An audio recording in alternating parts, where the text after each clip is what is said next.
ესეც უკვე მერვე გაკვეთილი დამწყებებისთვის და აქ ძალიან მნიშვნელოვან თემას შევეხებით, როგორიცაა overtrade-ები და ზოგადი შეცდომები, რასაც დამწყებები უშვებენ ხოლმე და მე უკვე არა დამწყებები, არამედ საშუალო დონეზე რო არიან, ძირითადად ეგენიც. აი, როცა უკვე უნდა გადახვიდე წარმატებულ ტრეიდინგზე, აი მანდ უშვებენ ზუსტად მსგავს შეცდომებს და მოდი განვიხილოთ რა შეცდომები არის ეგ და რატომ შეიძლება დაღუპოს შენი ტრეიდინგი სწრაფად, რატო შეიძლება დაკარგო ანგარიში და ეს შეცდომები საერთოდ როგორ ავირიდოთ თავიდან. პირველი არის overtrading. აქ შეიძლება მიზეზები რა იყოს რა? ის რომ სიტყვაზე მოგწონს მარკეტი რაღაც მსგავსი და ან სულ გინდა რომ იყო რა, ან უბრალოდ როგორც აზარტს ისე უყურებ და ხშირად ხსნი ტრეიდებს, რომ სიტყვაზე აქ რაღაც დადასტურება მოგივა, ერთხელ გახსნი ტრეიდს, მერე კიდე გავა რაღაც დრო, კიდე გახსნი ტრეიდს და ერთ დღეში ძალიან ბევრ ტრეიდს ხსნიან რა. და ძირითადად ტრეიდინგში რაიმე შედეგი რო დადო, მაგის მიღებული არის ის, რომ ივაჭრო დაახლოებით თვეში მაქსიმუმ 10 ტრეიდი, კვირაში 2-3 ტრეიდი არის ის მაჩვენებელი, სადაც უმეტესად წარმატებული ტრეიდერები მაგ მაჩვენებელს იჭერენ რა. ანუ ეს თქმა მინდა რომ დღეში თუ ერთი ტრეიდი აიღე და მერე წააგე, აღარ არის საჭირო მეტი ტრეიდების გახსნა, ან თუ ერთხელ გახსენი, მოიგე, წააგე, არ აქვს მნიშვნელობა რა შედეგს დადებ.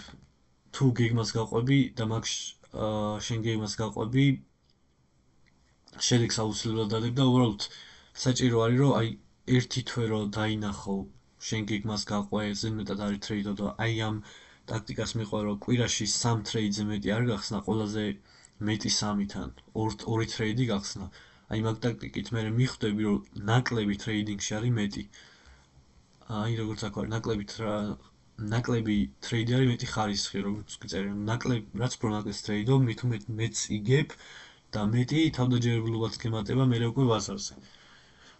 მეორე მიზეზი არის revenge trading-ი, ამ დროს ხდება აი როგორც წეგან ვახსენეთ რომ წააგებ, მაგალითად გახსნი სადღაც აქ trades, გეგონება რომ მაღლა მიდის და სიტყვაზე აქ დაგასტოპებს, ხო? და უკვე აქ კიდე ერთ დადასტურებას მოგცემს და კიდე გახსნი trades, არ არის საჭირო, სულ ამის მერე მაღლა წავიდეს, ერთი trade გახსენი, გეყოფა, იმიტომ რომ აი ახე აქაც რო გაიხსნა კიდე დაასტოპებ და აქაც იყო დადასტურება, მაგრამ ნუ აღმავლო ტაიმფრეიმებთან მიმართებაში ჯერ ერთი აღმავლო ტაიმფრეიმები უნდა განიხილო პირველად და შემდეგ გადახვიდე დაბლა ამ ყველაფერსაც განვიხილოთ, მაგრამ არ არის საჭირო, როცა ერთ ტრეიდს გახსნი და წააგებ, უბრალოდ გამოდი და საერთოდ აღარ შეხედო მთელი დღის განმავლობაში მარკეტს. კიდე ეგ წესი არის, რომ არ არის საჭირო მთელი დღე უყურო მარკეტს, მაქსიმუმ დღეში ყველაზე მეტი ალბათ 3 საათი.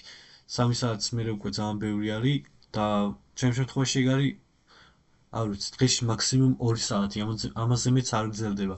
ნუ რა თქმა უნდა, დასაწყისში სწავლის პერიოდში ეგ იყო, დღეში შეიძლება 8 საათიც ყოფილიყო, მაგრამ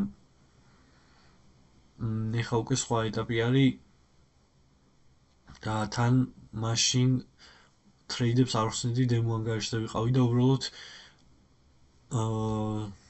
ტესტირებას ვაკეთებდი, ასე ვთქვათ, სტრატეგიის, რომ ჩემ სტრატეგიას დავაწყობდი. და ასევე ვსწავლობდი, რასაც ვსწავლობდი სიტყვაზე, იმას მერე განვიხილავდი მარკეტზე. და ამას ამ შემთხვევაში დიდი ხანი ვიყავი, მაგრამ ჩარტზე დიდი ხანი იყო და ტრეიდებს ელოდო, ეს არა რა, 2 საათი სრულად საკმარისია. ხო, და მესამე არის წესების დარღვევა. entry-ს დადასტურების გარეშე, მაგალითად ბოლომდე არ ელოდება სანთლების დახურვას, stop loss ცვლის, როცა ჩამოაფასია აქ სიტყვაზე და სტოპი აქ უყენია, ხო? სტოპი უფრო დაბლა ჩამოაქვს და წაგებას უფრო ზრდის, არა ტრეიდინგში პირიქით შევით, წაგებას უფრო და უფრო ვამცირებთ ყოველთვის და თუ ჩამოვიდა და სტოპი აქ იყენია, მიარტყას არ აქვს მნიშვნელობა, დღეს წააგებ, ხვალ აუცილებლად მოიგებ თუ შენი სტრატეგიას ბოლომდე გაყვები. და ეგ მიდგომა უნდა გქონდეს, რომ წაგება თუნდაც 3 დღე, ერთი კვირა გადამულად წააგო, არ აქვს მნიშვნელობა. ხო და მთავარი შეცდომა რომ ტრენდის წინააღმდეგ ვაჭრობ. ანუ მაღალ ტაიმფრეიმებზე პირველ რიგში უნდა გავიგოთ ტრენდი. მაგალითად ერთ დღიანზე აღმავალი ტრენდი გვაქვს და ერთ საათიანზეც აღმავალი ტრენდი გვაქვს. ტრენდის მიმართულებით რო ვაჭრობ, მაგალითად თუ ამას დაარღვევ და იქნებოდა აღმავალი ტრენდი, მაგრამ სანამ აღმავალი ტრენდი გვაქვს, თუნდაც სკალპერობდით და ერთ წუთიანზე პატარა ტრეიდებს ხსნიდი, არანაირად არ გახსნათ ტრეიდი, თუნდაც პატარა ტრეიდი არანაირად. არავით მხოლოდ აღმავალ ტაიმფრეიმზე ტრენდის მიმართულებით.